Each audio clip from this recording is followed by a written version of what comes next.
হবে কোরআন এবং হাদিসে যা বলা হয়েছে সেটুকু মেনে নেওয়া। আমাদের ছেলে মেয়েদের সকলকে, প্রতিটি মুসলমানকে মেনে চলতে হবে। তো এই ক্রিসমাস ডে যে বড়দিন, এই বিষয়টি আমাদের একটু জানা দরকার আছে। মানেটা কি বড়দিন? মানেটা কি? এই বড়দিন মানেটা হচ্ছে, আমরা সকলেই জানি, আমরা যেমন মুসলমান ধর্ম, ঠিক ওই রকম ভাবে একটি ধর্ম আছে, তার নাম হচ্ছে খ্রিস্টান ধর্ম। আমরা সকলে জানি খ্রিস্টান ধর্ম আছে। এই খ্রিস্টান ধর্ম এই দিনটাকে তারা পালন করে, বড়দিনটাকে ক্রিসমাস ডে যেটাকে বলা হয়। কেন পালন করে? একজন নবী আছে, তার নাম হচ্ছে ঈসা আলাইহিস সালাম। আমরা সকলে জানি তিনি তো নবী একজন, আমরা এটা বিশ্বাস করি। আমাদের মুসলমানদের আকীদা হচ্ছে ঈসা আলাইহিস সালাম তিনি একজন নবী, এটা আমরা সকলে বিশ্বাস করি এবং করতে হবে, এর উপরে ঈমান আনতে হবে।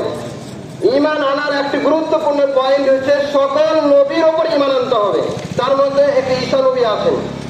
তো খ্রিস্টানেরা ঈসা নবীকে তারা বলে যে ঈসা নবী হচ্ছে আল্লাহর পুত্র। নাউজুবিল্লাহ, এই কথা কারা বলে? খ্রিস্টানেরা বলে যে ঈসা আলাইহিস সালাম হচ্ছে আল্লাহর পুত্র। ওই জন্মদিনকে উপলক্ষ করে এই বড়দিন হিসাবে তারা পালন করে থাকে।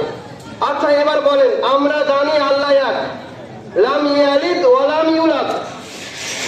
আল্লাহ কাউকে জন্ম দেননি এবং তিনিও কারো কাছ থেকে জন্মগ্রহণ করেননি, এ কথা আমরা সকলে জানি। আল্লাহ এক, এটা আমরা সকলে বিশ্বাস করি। এখন যদি কোনো ব্যক্তি বলে যে আল্লাহর পুত্র আছে, তাহলে সে ব্যক্তিকে মুসলিম থাকবে? তাহলে আমাদের মুসলমানের ছেলেরা যদি এই বড়দিনে কেক কাটে, বড়দিনে পিকনিক করে, বড়দিনে কোনো একটা আয়োজন করে, অনুষ্ঠান করে, তাহলে সে ব্যক্তি কি করলো?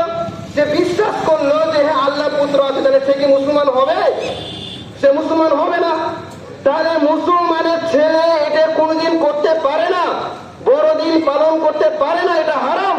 যদি কোনো মানুষ করে, সে ব্যক্তি আর মুসলিম থাকতে পারে না, কারণ খ্রিস্টানেরা মুসলিম নয়। খ্রিস্টানেরা তারা বলে আল্লাহর পুত্র আছে ঈসা আলাইহিস সালাম। ঠিক মুসলমানের ছেলে যদি এই বড়দিনকে পালন করে, তাহলে সেই কিন্তু আর মুসলিম থাকতে পারবে না। অতএব এই বড়দিনকে উপলক্ষ করে যে মুসলমানেরা আজকে পালন করে থাকে, জেনে না জেনে, তারা ভাবে কি না বিষয়, এটা করলে ক্ষতি কি আছে, কিন্তু তারা জানে না যে কত বড় শিরক হচ্ছে।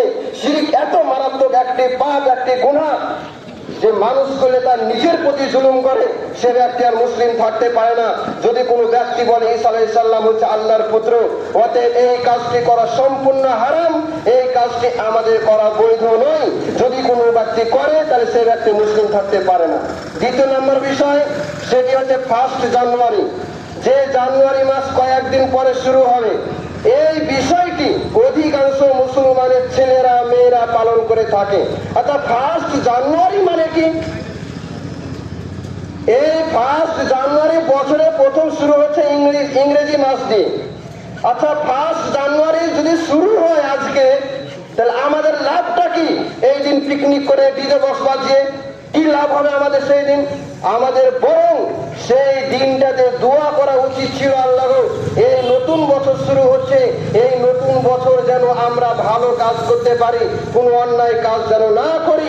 গত বছর যা খারাপ কাজ করেছে আল্লাহ সেটা ক্ষমা করে দাও, এই বছরটা যেন ভালোভাবে চলতে পারে, এরকম দোয়া করা আমাদের উচিত ছিল। কিন্তু সেই পরিবর্তে আনন্দ ফুর্তি, ডিজে বক্স বাজিয়ে গান বাজনা করে ছেলে মেয়ে একসঙ্গে পিকনিক করা, এইগুলি কিন্তু একজন মুসলমানের কাজ নয়। আমরা যেটা আপনাদেরকে বলতে চাচ্ছি, কোরআন এবং হাদিসের কথা অনুযায়ী আল্লাহ রাসূল সাল্লাল্লাহু আলাইহি সাল্লাম হাদিসের মধ্যে বলেছেন, মান তাসাব্বাহা বিকাউমিন ফাহুয়া মিনহুম। যদি কোনো ব্যক্তি ইসলাম বাদ দিয়ে অন্য কোনো ধর্মের অনুসরণ করে, অন্য কোনো ধর্মের রীতি অনুসরণ করে, তাহলে সে ব্যক্তি আর মুসলিমে থাকতে পারবে না। অতএব মুসলমানদের জন্য গান বাজনা হারাম, মুসলমানদের জন্য 1 জানুয়ারি পালন করা হারাম, মুসলমানদের জন্য ক্রিসমাস ডে অর্থাৎ বড়দিন পালন করা হারাম। যদি কোনো মানুষ করে তাহলে সে আর ইসলামের মধ্যে থাকতে পারবে না, সে আল্লাহর নবীর উম্মত হবে না। অতএব আমরা যারা গার্জেন এখানে বসে আছি, আমরা হয়তো পালন করি না, আমাদের ছেলে আমাদের মেয়ে গুলো পালন করে থাকে, যেই রকম ভাবে হোক তারা পালন করে। তারা ইন্টারনেটের মাধ্যমে হতে পারে, ফেসবুকের মাধ্যমে পোস্ট দিয়ে হতে পারে, তারা বিভিন্ন আকার আকৃতি ভাবে এইগুলি পালন করে থাকে, সেইগুলিকে মানা করতে হবে আমাদের গার্জেনকে। অতএব আমরা যারা গার্জেন আছি, আমাদেরকে আল্লাহ কিয়ামতের দিন জিজ্ঞাসা করবে, তোমার ছেলে ছিল, তোমার মেয়ে ছিল, তোমার ছেলেটা তোমার মেয়েটা এই কাজগুলি করতো তোমার চোখের সামনে, তুমি কেন মানা করনি? তখন আমরা কি উত্তর দেব? অতএব যে মুসলিম সমাজ আমরা যারা এখানে উপস্থিত আছি, আমাদের কাজ হবে যে এই কাজগুলি থেকে বিরত থাকা। অতএব